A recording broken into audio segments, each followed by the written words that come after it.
kita bisa ketemu lagi nih di semester 1 kelas 11. Alhamdulillah juga semuanya udah pada bisa naik kelas ya. Oke, sekarang kita akan belajar tentang akuntansi keuangan, mata pelajaran akuntansi keuangan yang mana di bab 1. Kita langsung mulai ya. Di bab 1 kita akan belajar tentang transaksi penjualan barang dagang. Sebelum kita masuk ke transaksi penjualan barang dagang, Ibu mau nanya dulu nih, kalian ada yang tahu nggak ya apa itu perusahaan dagang? Oke, Ibu kasih tahu untuk secara umumnya ya. Untuk perusahaan dagang itu adalah perusahaan yang membeli barang dari produsen lain untuk dijual kembali untuk memperoleh atau mendapatkan laba bagi perusahaan itu sendiri. Nah, selanjutnya apa sih bedanya perusahaan dagang, perusahaan jasa, dan perusahaan manufaktur? Untuk perusahaan dagang, kita tadi udah tahu ya apa pengertian dari perusahaan dagang itu sendiri. Selanjutnya ada perusahaan jasa nih. Perusahaan jasa apa sih? Nah, kalau perusahaan jasa dia tidak menjual barang atau produk berupa barang kepada pihak lain atau pihak produsen atau pihak konsumen, melainkan dia menawarkan jasa yang perusahaan itu miliki, seperti ojek online itu termasuk jasa. Hal ini untuk mendapat atau memperoleh laba bagi perusahaan jasa itu sendiri. Selanjutnya ada namanya perusahaan manufaktur. Apa sih perusahaan manufaktur itu? Nah, kalau perusahaan manufaktur ini perusahaan yang memproduksi dan menjual barang dagang milik perusahaan itu sendiri ke produsen atau konsumen lain untuk memperoleh atau mendapatkan laba bagi perusahaan itu sendiri. Nah, kita udah tahu nih apa itu perusahaan dagang, perusahaan jasa, dan perusahaan manufaktur. Selanjutnya baru kita bisa tahu, kita udah punya gambaran apa aja perusahaan-perusahaan yang ada di luar sana. Nah, selanjutnya kita baru bisa nih masuk ke transaksi penjualan barang dagang. Apa sih yang dimaksud dengan transaksi penjualan barang dagang? Nah, transaksi penjualan barang dagang adalah suatu kegiatan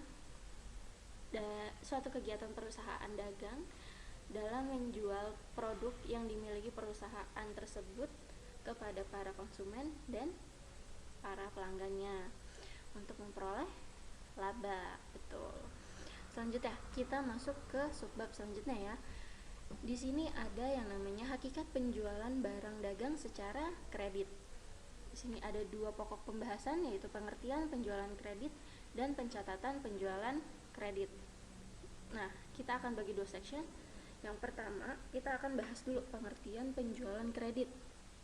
Mungkin teman-teman udah pada tahu ya, penjualan kredit itu apa.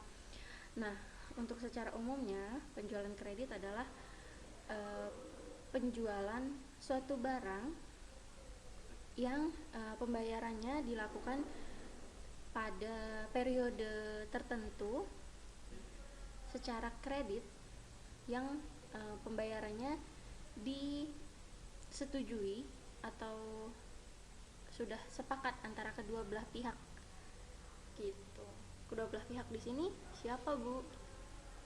Kedua belah pihak dalam penjualan secara kredit di sini ada pemberi kredit atau kreditor dan penerima kredit atau debitur. Di dalam subbab ini ada fungsi yang berkaitan dengan sistem akuntansi penjualan kredit. Nah, kalian bisa buka LKS kalian. Yang pertama ada fungsi penjualan, yang kedua ada fungsi kredit, yang ketiga ada fungsi gudang, selanjutnya ada fungsi pengiriman, ada fungsi penagihan, dan fungsi akuntansi. Selanjutnya dari penjualan kredit itu akan ada yang namanya faktur pembelian dan faktur penjualan. Bedanya apa sih faktur pembelian dan faktur penjualan? Nah, kalau faktur penjualan itu faktur atau dokumen yang diberikan oleh vendor atau penjual kepada pembeli atau konsumen sebagai bukti pembayaran. Kalau faktur pembelian itu faktur yang diterima oleh pembeli atau konsumen sebagai bukti tagihan atas penjualan atau pembelian secara kredit gitu. Selanjutnya di sini ada unsur-unsur dalam kredit. Nah, unsur-unsur dalam kredit yang paling utama adalah ada dua belah pihak, yaitu penerima kredit dan pemberi kredit. Tadi Ibu udah sempat singgung di awal, penerima kredit atau biasa disebut dengan debitur, dan pemberi kredit biasa disebut dengan kreditur. Kedua belah pihak ini harus saling sama-sama menguntungkan dalam transaksi penjualan kredit ini. Selanjutnya apa sih yang kedua? Yang kedua ada yang namanya saling percaya. Saling percaya antara pihak kreditur dan pihak debitur, dimana kalau sudah saling percaya maka keduanya akan bisa sampai ke tahap penjualan kredit gitu. Kepercayaan ini bukan hanya akan terjadi di satu transaksi aja, tapi bisa untuk terus berlanjut di transaksi penjualan kredit berikutnya bagi kedua belah pihak ini. Seperti itu. Selanjutnya ada yang namanya keputusan. Keputusan ini untuk kedua belah pihak harus sama-sama saling menyetujui keputusan persetujuan, menyetujui kapan waktunya akan jatuh tempo, kapan pembayaran akan dilakukan melalui pembayaran secara kredit melalui via bank atau datang secara tunai seperti itu melalui penjualan kredit. Selanjutnya adanya unsur waktu. Akan ditetapkan tanggal berapa barang tersebut harus dibayarkan karena secara kredit, jadi ada waktu yang ditentukan oleh kedua belah pihak yang sudah disetujui di awal sebelum penyerahan barang. Selanjutnya adanya unsur risiko. Jadi kedua belah pihak harus sama-sama memikirkan risiko yang akan terjadi, terutama bagi pemberi kredit atau penjual. Mereka harus memiliki cadangan untuk sewaktu-waktu jika terjadi kerugian atas penjualan kredit ini. Itu akan nyambung ke unsur selanjutnya, yaitu unsur bunga. Jadi sebagai pemberi kredit harus melakukan antisipasi jika terjadi hal-hal yang tidak diinginkan seperti pembayaran tidak sesuai dengan kesepakatan yang terjadi di awal.